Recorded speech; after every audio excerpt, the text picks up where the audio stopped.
de Dios. Y por eso le hacen esa pregunta a Jesús: ¿cuándo vendrá el reino de Dios? Sobre el reino de Dios, enséñanos de su venida. Pero nosotros, para poder entender bien la pregunta que estaban haciendo los fariseos, ¿qué era para ellos el reino de Dios? Si ahora le preguntamos a las personas en la calle o incluso aquí entre nosotros, ¿qué es para usted el reino de Dios?, probablemente nos encontremos distintas respuestas. ¿Qué era para estos fariseos el reino de Dios? ¿Cómo veían ellos el reino de Dios? ¿Cómo pensaban ellos que vendría el reino de Dios? Eso es lo primero que vamos a hacer para entender mejor su pregunta. Vamos a tratar de entender qué era lo que los fariseos entendían por el reino de Dios. Y para esto es necesario que estudiemos algunos conceptos fundamentales sobre el tema del reino de Dios.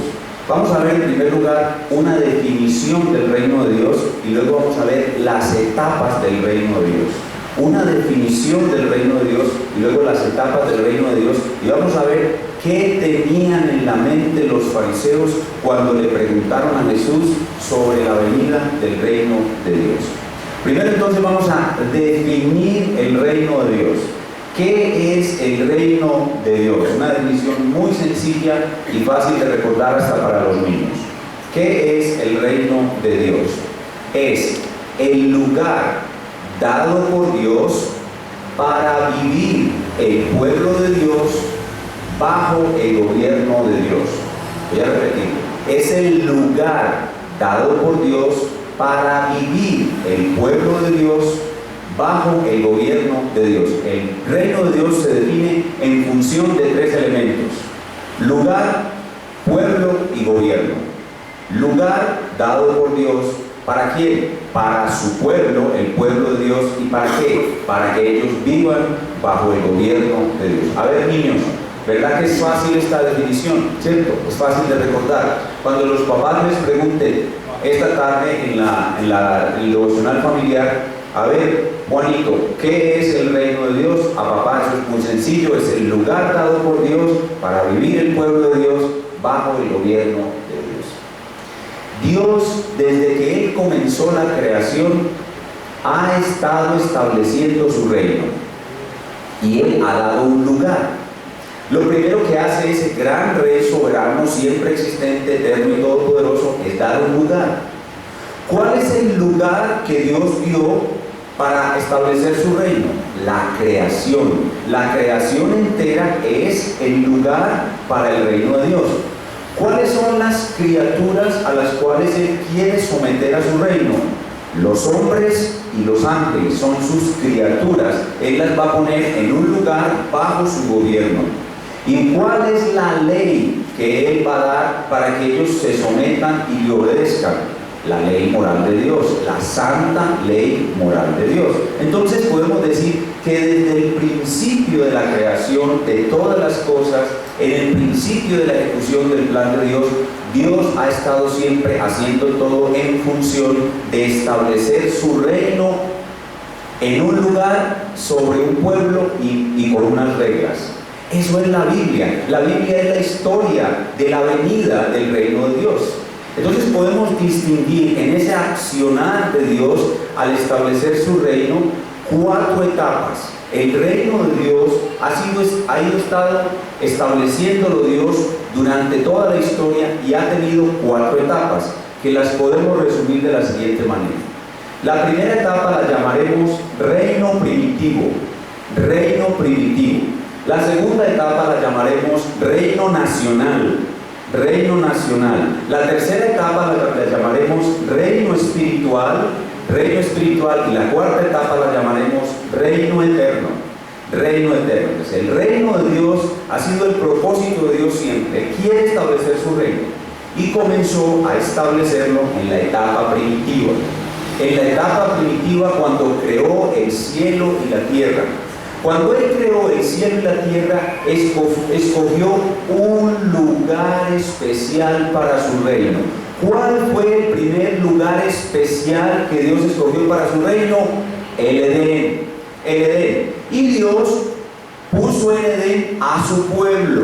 ¿Cuál fue el primer pueblo que Dios puso en el primer lugar para establecer sobre ellos su reino? Adán y Eva. Adán y Eva fueron el primer pueblo de Dios y ellos debían vivir bajo el gobierno de Dios. ¿Cuál fue la regla, la norma, la ley que Dios le impuso a su primer pueblo? No coman de ese árbol. Mientras ellos se abstuvieran de comer del árbol, vivirían bajo el gobierno de Dios y serían grandemente prosperados y podrían avanzar el reino de Dios. ¿Cuál era la tarea de Adán? Adán debía avanzar el reino de Dios desde Edén hasta toda la tierra. Adán debía de coger las especies de Edén, la belleza de Edén y llevarla por toda la tierra. Y en toda la tierra plantar imágenes de Dios. ¿Quiénes eran las imágenes de Dios que Adán iba a poner sobre todo el globo? Sus hijos. Los hijos de Adán eran imágenes de Dios que él iba a poner sobre toda la tierra y de esa manera Adán iba a avanzar el reino de Dios. ¿Pero qué pasó? Que Adán no se sometió al gobierno de Dios. Y como él no se sometió al gobierno de Dios, fue desechado. ¿Y qué hizo Dios? Lo expulsó del lugar del reino de Dios y destruyó ese lugar. El lugar del reino fue destruido, el primer reino, el primer pueblo fue echado del pueblo de Dios y el reino de Dios entró en crisis, en una catástrofe. Pero el reino de Dios no se detuvo, el reino de Dios siguió avanzando. Y en esta primera etapa, que es el reino primitivo, el reino continúa avanzando por medio de Noé. Esa también es la etapa primitiva. Y luego el reino avanza por medio de Abraham. Hasta Abraham es la historia del reino primitivo. En Abraham termina la historia del reino primitivo y comienza la historia del reino nacional. Viene una segunda etapa para el reino entonces que se llama el reino nacional, en la cual Dios pasa su reino del jardín de Edén a otro lugar. El lugar del reino cambia. Bueno, algunos dicen que se regresa a Edén, que Abraham sale de Ur y regresa a Edén. Bueno, vamos a suponer que es así, pero lo cierto es que Dios ya no va a estar con ellos en Edén, sino que los lleva a otro lugar y elige otro pueblo. Entonces, ese otro pueblo va a ser sacado de las tinieblas y de la esclavitud en que está a un nuevo lugar y va a ser un nuevo pueblo bajo un nuevo gobierno. Los hombres encargados de llevar el pueblo de Dios al lugar de Dios son Moisés y Josué. ¿Y cuál es el lugar dado por Dios para esta nueva etapa de su reino? El lugar es la tierra prometida. Recuerden, el lugar que Dios da para vivir su pueblo. ¿Cuál es ahora el nuevo pueblo de Dios? La nación de Israel, los hijos de Abraham, los hijos de Jacob. ¿Y cuál es el gobierno que Dios pone sobre ese pueblo? La ley en su triple composición. La ley moral, la ley ceremonial y la ley civil. La ley en su triple composición son el gobierno de Dios para el pueblo de Dios en el lugar de Dios. Palestina o Canaán es el lugar de Dios, los hijos de Israel o la nación de Israel son el pueblo de Dios y el gobierno de Dios es la ley en su triple composición, moral, ceremonial y judicial. ¿Qué era lo que debía hacer Israel? Igual que Adán, debía avanzar el reino de Dios. Si ellos obedecían la santa ley de Dios, iban a avanzar y Dios iba a hacer que esa nación fuera tan ilustre, tan hermosa, tan gloriosa, que todas las naciones de la tierra vendrían a conocer el Dios de Israel al escuchar la fama de esta nación gloriosa, a la cual Dios la iba a hacer grande y gloriosa entre todas las naciones. ¿Pero qué sucedió con ellos? ¿Se sometieron los judíos al gobierno de Dios? No. Y como no se sometieron los judíos al reino de Dios, ¿qué pasó? Que Dios igual que Adán, los expulsó de su tierra, de la tierra que él había escogido para su reino. Hubo una época en que Dios tuvo de ellos mucha misericordia y les envió un rey que hizo esa nación gloriosa por un periodo corto de tiempo, el rey David.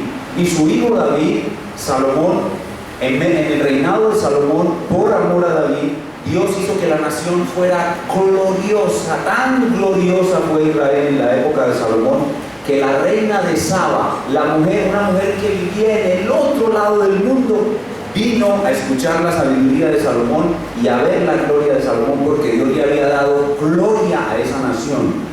Ese fue el momento más glorioso del reino de Dios en la etapa nacional. Y los judíos esperaban que un hijo de David viniera e hiciera exactamente lo mismo que hizo Salomón. Hiciera que esa nación fuera tan gloriosa, fuera la nación más grande de todas las naciones, que todas las naciones iban a querer conocer al Dios de Israel. Y en eso era lo que estaban pensando los fariseos. Los fariseos estaban pensando en la gloria de la nación de Israel. Ellos creían que el reino de Dios consistía en la venida del Hijo de David como un príncipe glorioso y victorioso que iba a destruir todas las naciones enemigas y le iba a dar tal gloria a la nación de Israel que todas las naciones del mundo iban a querer conocer al Dios de Israel, y así incluso algunos extranjeros como la reina de Saba iban a ser salvos, y el reino de Dios se establecería sobre toda la tierra en la cabeza, con cabeza sobre las naciones de la nación de Israel. Eso era lo que estaban preguntando los fariseos. ¿Cuándo vendría ese reino? Pero ellos no conocían nada del reino de Dios, y ellos desecharon a su Mesías, al hijo de David lo desecharon, y por eso el reino nacional, el reino en su segunda etapa, fue desechado. Así como Adán fue desechado, los israelitas también fueron desechados. Fueron echados de su tierra, fueron llevados a la cautividad babilónica, y el pueblo nunca volvió a poseer la tierra como la poseyó cuando Moisés y Josué se la entregaron. Así que la nación de Israel, o el reino nacional, fue desechado, y Dios continúa su proceso de establecimiento del reino y pasa el reino a una tercera etapa, que es el reino espiritual. Hemos visto el reino primitivo, Adán, Eva, Noé, Abraham.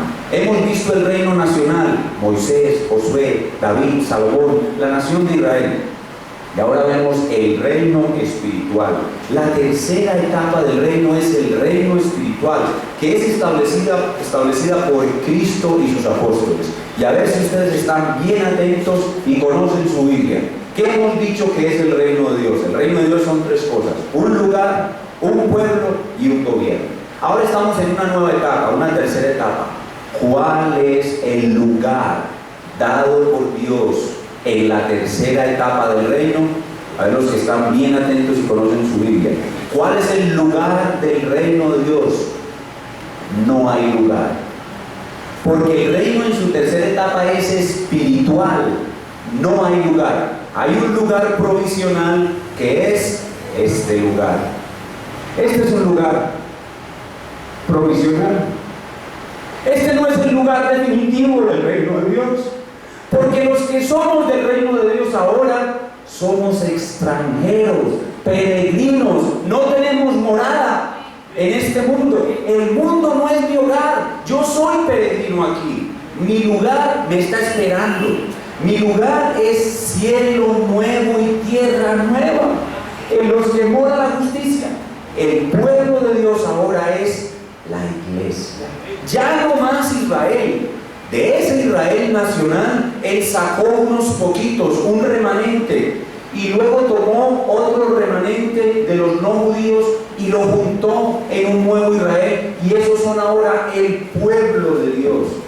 No hay lugar de Dios, hay un pueblo de Dios y hay un gobierno de Dios. ¿Y cómo gobierna Dios ahora a su pueblo? Por la misma ley, pero no la ley en su triple composición, solo la ley moral, porque la ley ceremonial y la ley civil fueron abolidas. Solo la ley moral es el gobierno de Dios sobre su pueblo, la iglesia, que el Señor Jesucristo, que es el Rey, lo explica muy bien en el Sermón del Monte. El Sermón del Monte es el gobierno de Cristo sobre su pueblo. Entonces, este gobierno espiritual, la tercera etapa, el reino espiritual, es aquel reino del cual Jesús dice: ya está aquí. El ya del reino es la etapa espiritual. El ya del reino es el que ya está aquí. ¿Y cómo avanza el reino? Recuerden que Adán debía avanzar el reino. Recuerden que Israel debía avanzar el reino. ¿Cómo avanza el reino en esta etapa espiritual? El reino avanza en los corazones. El avance del reino es espiritual. El corazón de uno que ya lo conoce se hace cada vez más santo, sujeto y obediente al rey. Pero el corazón de los que no lo conocen, vienen y le conocen. Ese es el avance del reino. Hay un avance interior en mí mismo. Yo cada vez estoy más sometido al rey. Y hay un avance exterior en la conquista de nuevos súbditos del reino. Ese es el reino en su fase espiritual. Ese es el ya del reino, pero aún falta el todavía no, y esa es la cuarta etapa. Hemos visto tres etapas: el reino primitivo, el reino nacional, el reino espiritual, y nos falta el último, el reino eterno. El reino eterno. La cuarta etapa del reino comenzará con la segunda venida de Cristo.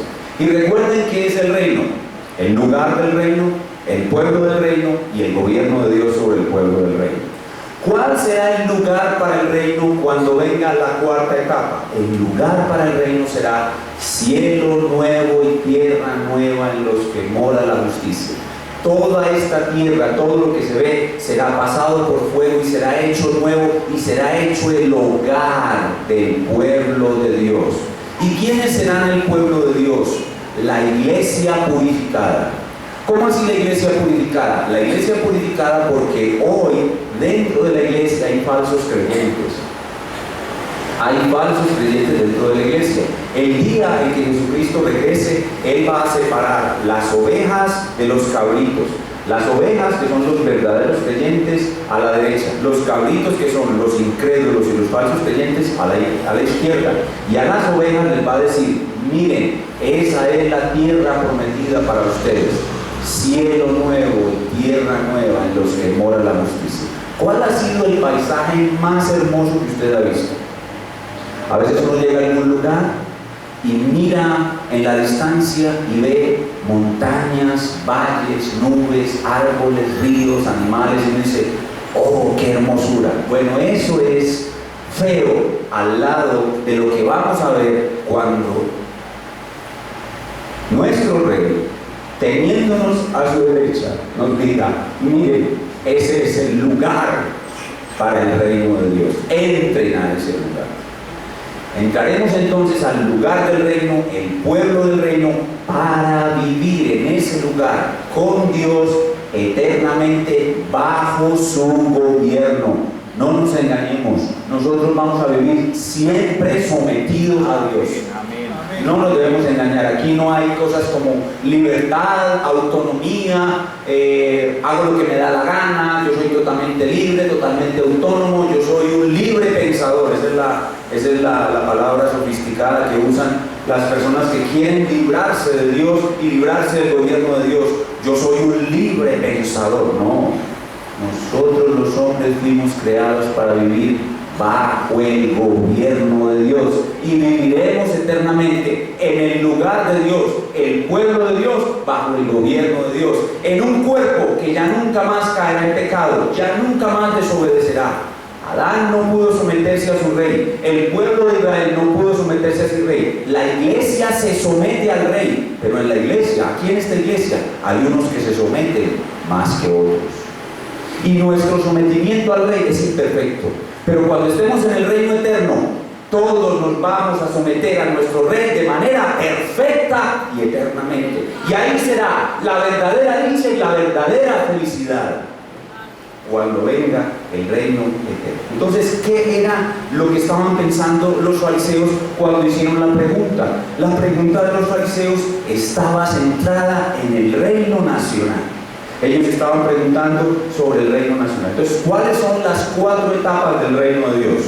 Reino primitivo, reino nacional, reino espiritual y reino eterno. Hasta los niños pueden recordar las cuatro etapas. Entonces, esta tarde los papás le van a preguntar a los niños: primero, hijo, ¿qué es el reino de Dios? Y el niño va a decir: oh papá, eso es muy fácil. El reino de Dios es el lugar dado por Dios para el pueblo de Dios vivir bajo el gobierno de Dios.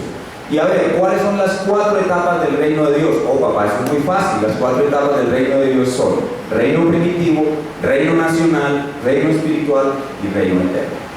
Sin embargo, en la historia de la iglesia cristiana hay algunos hermanos que han pensado que el reino de Dios tiene una 5ª etapa.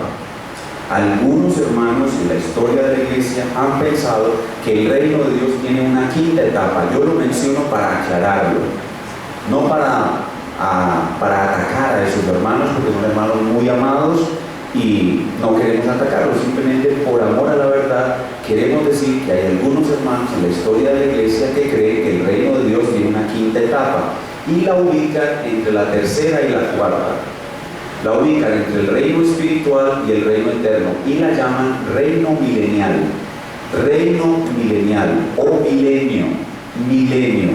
Estos hermanos en varias épocas de la iglesia han hecho una interpretación equivocada de Apocalipsis 20.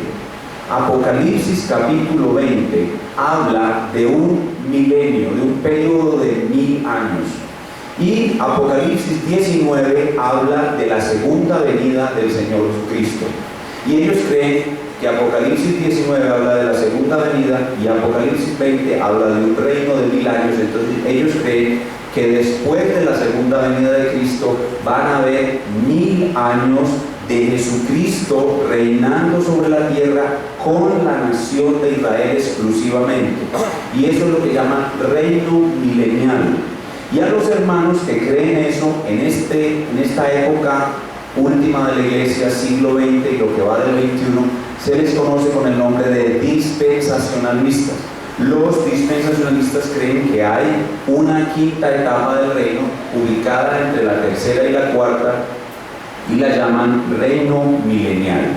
Quiero decirles que la mayoría de la iglesia en todos los tiempos no ha creído en ese reino milenial y creen que esa interpretación de Apocalipsis es equivocada, porque en los otros libros del Nuevo Testamento, desde Mateo hasta Judas, se dice claramente que son solo 4 etapas.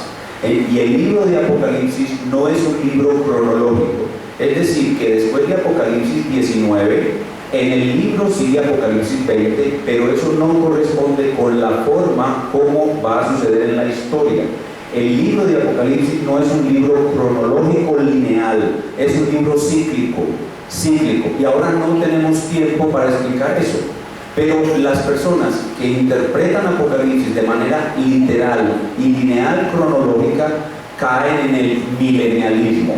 Los que entendemos que el libro de Apocalipsis no puede contradecir la enseñanza del resto del Nuevo Testamento y que el libro de Apocalipsis no es un libro lineal y cronológico, sino un libro simbólico y cíclico, sabemos que el reino de Dios no tiene 5 etapas, sino 4 etapas.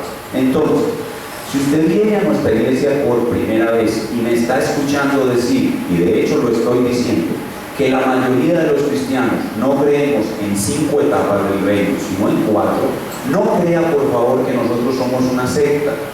Yo le invito más bien, o si me está viendo por la internet o después me va a escuchar, lo invito a que se instruya un poquito más, a que estudie un poquito más la historia de la iglesia y se dará cuenta de que no es de las sectas negar el reino milenial. De hecho, la mayoría de las sectas cree en un reino milenial.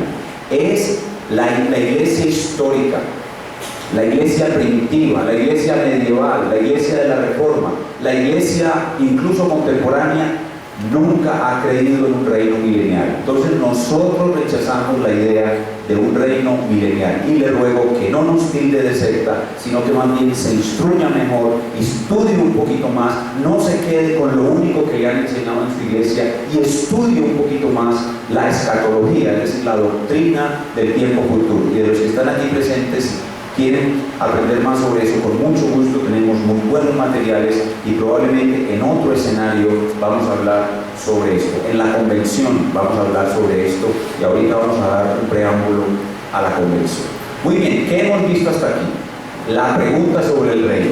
¿Y qué hemos tratado de hacer? Hemos tratado de entender qué era lo que los fariseos concebían como el reino de Dios.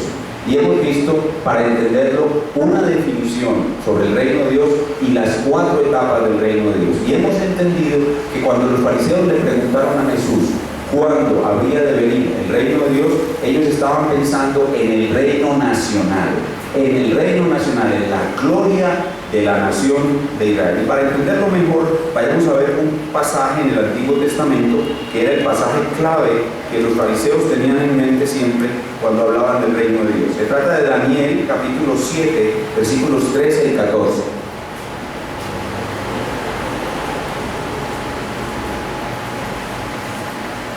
Daniel 7, 13 y 14. Esto era lo que los fariseos tenían en mente.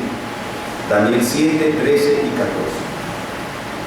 Dice la palabra de Dios: miraba yo, Daniel, en la visión de la noche, y he aquí con las nubes del cielo venía uno como un hijo de hombre. Noten cómo en el pasaje el Señor Jesús usa reiterativamente esa expresión, hijo de hombre, que vino hasta el anciano de días, y le hicieron acercarse delante de él, y le fue dado, aquí viene, dominio, gloria y reino, para que todos los pueblos, recuerdan lo que dijimos de la nación de Israel, para que todos los pueblos, naciones y lenguas le sirvieran.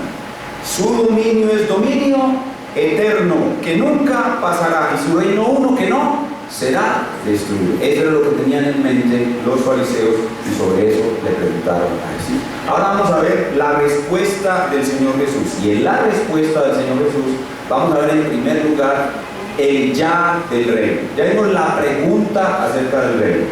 Ahora veamos el ya del reino. Es decir, el reino ya vino, y ustedes ya lo entienden bien. Ya vino en su etapa espiritual. Veamos el versículo 20 en su segunda parte. Lucas 17, 20 en su segunda parte. Preguntado por los fariseos cuándo había de venir el reino de Dios, le respondió y dijo: el reino de Dios no vendrá con advertencia. 21, ni dirán helo aquí o helo allí, porque he aquí el reino de Dios ya está. El ya lo agrego yo, se puede implicar, el reino de Dios ya está entre vosotros. Entonces ahí está claramente el ya del reino. ¿Dónde estaba en ese momento el reino de Dios? El reino de Dios estaba entre esos judíos. ¿Y por qué el reino de Dios estaba ya entre esos judíos? Porque el rey estaba entre ellos. Y además de eso, el gobierno de Dios, el reino de Dios estaba entre ellos porque había 2 cosas que estaban entre ellos. Uno, el rey, que es parte fundamental del reino. No hay un reino sin un rey. El rey estaba ahí. Y segundo, el reino ya había entrado en algunos de esos que estaban ahí. En algunos de esos que estaban ahí, el reino ya había entrado. ¿Y dónde estaba? En el corazón de esas personas. Entonces el reino de Dios estaba entre ellos, porque el rey estaba ahí, y entre ellos, porque dentro de muchos de ellos estaba ya el gobierno de Dios, y ellos podían ver ese gobierno de Dios en sus propias vidas. Pero ¿por qué los fariseos no podían ver que el reino de Dios ya estaba entre ellos? Lo podemos responder con el versículo que leímos durante el culto. ¿Qué leímos durante el culto? Que el que no naciere de nuevo no puede ver el reino de Dios. Entonces, ¿por qué los fariseos no podían verlo? ¿Por qué estaban ciegos? Porque no habían nacido de nuevo. Y es que para poder ver el reino de Dios es invisible para la persona que no se arrepiente de sus pecados. Mientras el hombre continúa en orgullo, mientras el hombre continúa en adulterio, mientras el hombre continúa en borrachera, mientras el hombre continúa en mentira, mientras el hombre continúa viviendo alejado de Dios, va a estar ciego al reino. Pero cuando el hombre se arrepiente de su pecado, se humilla delante del rey, le pide perdón por sus pecados, cree que su muerte en la cruz fue el pago suficiente por esos pecados, inmediatamente se quita el velo de sus ojos y ese hombre o esa mujer puede ver el reino de Dios y como consecuencia de verlo, entrar a él, entrar al reino de Dios. Pero los fariseos no podían verlo y por eso él continúa diciendo en el verso 21. Dice que en el verso 20, dice: el reino de Dios no vendrá con advertencia. ¿Por qué Jesús menciona aquí que no vendrá con advertencia? Porque los judíos creían que el reino de Dios iba a venir con unas señales especiales o advertencias. Para ellos, las señales que Jesús hacía, había acabado de limpiar 10 leprosos, no eran suficientes. Ellos creían que el Mesías iba a hacer cosas como las que hizo Moisés, como por decir algo, hacer caer maná del cielo. Ellos esperaban cosas como lo que el diablo le propuso a Jesús cuando lo tentó, subiéndolo al pináculo del templo. Tírate y vas a caer sobre las manos de los ángeles y no te vas a golpear contra el suelo. Y los judíos te van a ver y te van a reconocer como Mesías. Eso era lo que los judíos esperaban. Ellos esperaban unas señales más extraordinarias que las que Jesús estaba haciendo. Por eso el Señor dice, el reino de Dios no vendrá con advertencia, al contrario, el reino de Dios vendrá invisible, vendrá en misterio. Y continúa diciendo el 21, ni dirán, helo aquí o helo allí. ¿Por qué no podrán decir helo aquí o helo allí? Porque estaban ciegos. Incluso cuando algunas personas se convertían y sabían que Jesucristo era el Rey y el reino ya había llegado, ¿qué les decía el Señor Jesús? No se lo digan a nadie, porque el reino no será anunciado de esa manera. ¿Quién es el que hace que el reino de Dios sea anunciado y oído y entendido por los hombres? El Espíritu Santo, y lo hace de manera secreta, así, soplando suavemente en el interior de la gente, sin mucha bulla, sin mucha algarabía. Un silbo suave y apacible hace que el pecador vea su pecado y de pronto delante de él, como cuando uno llega a un lugar muy hermoso y ve un paisaje extraordinario y uno dice, ¡wow! Así es el anuncio del reino de Dios. No es, miren, aquí está, este es el reino de Dios. No, el reino de Dios viene suavemente, como un silbo apacible, no con advertencia, no con grandes señales. El reino de Dios entra como el Espíritu entra suavemente al hombre. Por eso no dirán, helo aquí, ni helo allí, porque he aquí, el reino de Dios, dice Jesús, está entre vosotros.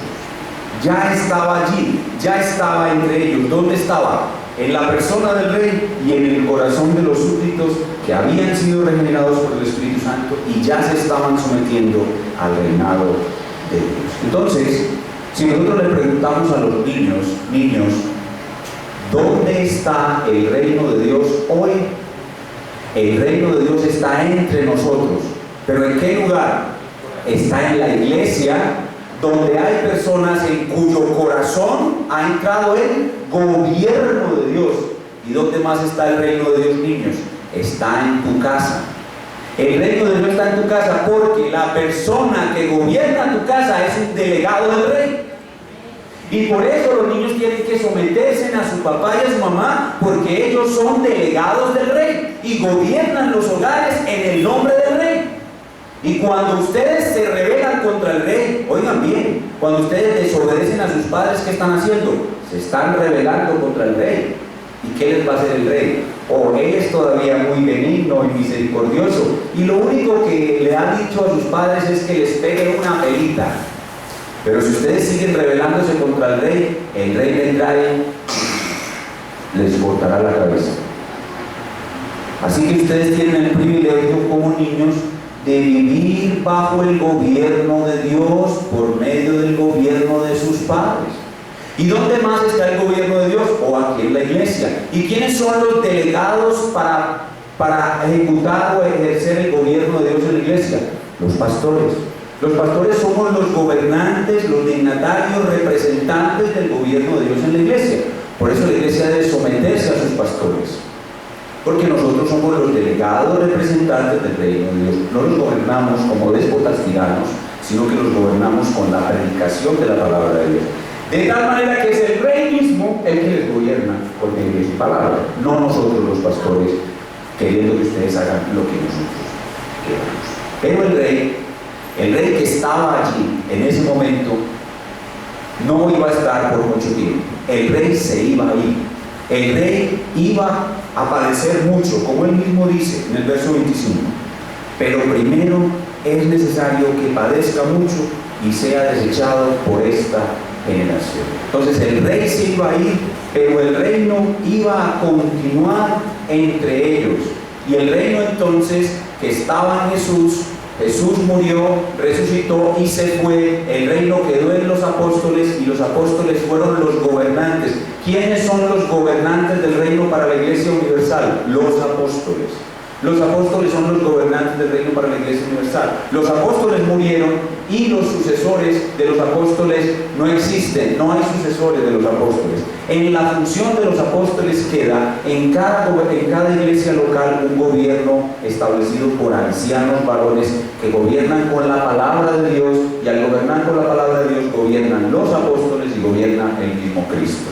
Entonces el reino de Dios en ese momento que estaba allí continúa hasta el día de hoy. Y ahora estamos esperando que venga la última etapa del reino. El ya del reino es la presencia espiritual del Rey entre nosotros y su gobierno en un pueblo que no tiene hogar. Nosotros somos un pueblo de peregrinos sin hogar. Nosotros somos un pueblo de desplazados. Pero nosotros, ¿saben qué? Nosotros somos unos desplazados muy bendecidos. ¿Saben por qué? Porque hemos sido desplazados del mundo. Nosotros somos los desplazados del mundo. Nosotros somos los desplazados del pecado. Y vivimos sin tierra esperando la venida del Rey que traerá para nosotros nuestra tierra.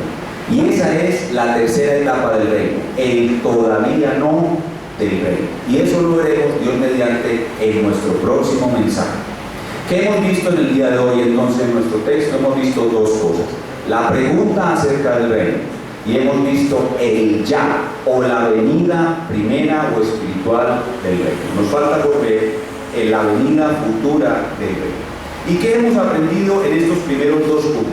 Hemos aprendido cosas muy básicas e importantes para nuestra lectura de la Biblia. Estoy seguro que ahora que ustedes lean su Biblia van a ver un poco mejor las cosas al leerla. Cuando la lean toda, desde Génesis hasta Apocalipsis, van a ver el reino de Dios clarito ahí, comenzando con Adán, Noé, Abraham, el reino primitivo.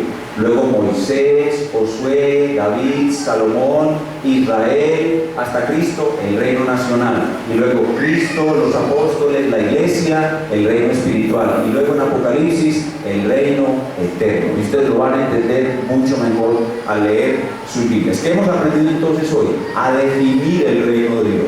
¿Qué es el reino de Dios, niños, otra vez?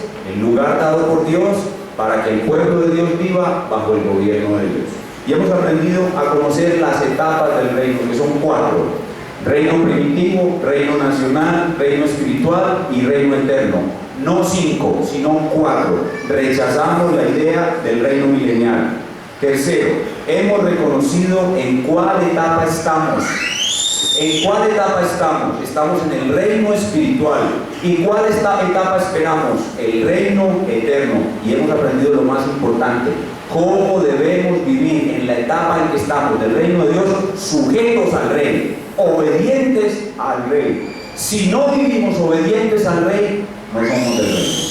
Tenemos que vivir obedeciendo a nuestro Rey y trabajando para que el reino avance hacia su siguiente etapa.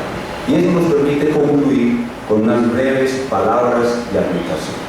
Vamos a concluir hoy entonces con unas breves palabras de aplicación.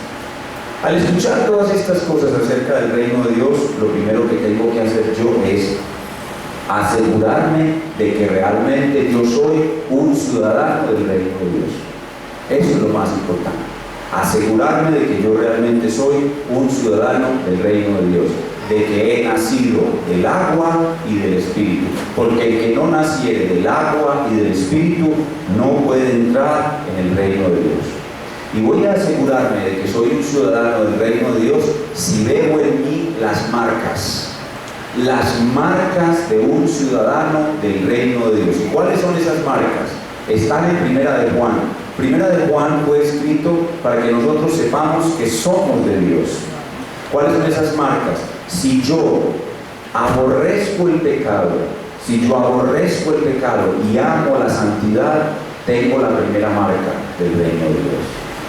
Si yo aborrezco el pecado y amo la santidad. Pero también, si yo amo a los hermanos, si yo amo a la iglesia del Señor Jesucristo, tengo la segunda marca, porque el que ama al que ha engendrado, ama al que ha sido engendrado por él. Tengo la segunda marca. Si yo amo a los hermanos, tengo la segunda marca. Si yo quiero salir del mundo, quiero alejarme de ese mundo mentiroso, pecaminoso y libidinoso, y quiero apartarme para vivir para Dios y su reino, tengo la tercera marca. Los que somos de Dios no amamos el mundo. No améis el mundo ni las cosas que están en el mundo. Si yo tengo un amor indescriptible por la palabra de Dios, yo no puedo explicar qué es este libro para mí. Yo sin este libro no puedo vivir, porque Jesús dijo: no solo de pan vive el hombre, sino de toda palabra que sale de la boca de Dios. Si yo amo este libro, si no puedo vivir sin este libro, yo soy un ciudadano del reino de Dios. Si yo amo la oración, si yo puedo cerrar mis ojos, invocar al Dios Todopoderoso, al Dios Trino y a su Espíritu Santo, y deleitarme en la presencia de Dios, y sentir y vivir una experiencia real y personal con Dios, yo soy un ciudadano del reino de Dios. Si yo no me aguanto las ganas de contarle a otro que hay otro reino distinto a estas tinieblas de afuera, si yo siento compasión por los que están afuera del reino y no me aguanto las ganas de ir a decirle que deben entrar a este reino. Ahorita al venir para acá, veíamos en la esquina de la casa de mi hermano Jimmy 5 borrachotes amanecidos hasta toda la noche allí, tomando licor y consumiendo droga. Y el corazón se me arrugaba por dentro al ver a esos pobres hombres perdidos. Y yo le daba gracias a Dios, porque yo siendo leproso como ellos, ahora soy un príncipe de su reino.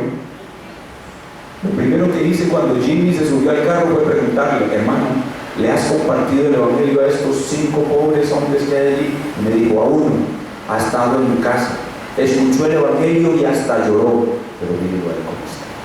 No ha entrado al reino de Dios, pero hay esperanza mientras viva de que él entre. Y los demás, los otros 4 también. Entonces, cuando yo veo esa situación, yo veo que el mundo no es, como me decía una vez una compañera de trabajo: mira, Sergio, la vida, yo me di cuenta que la vida no era vivir bueno y mercar en el éxito.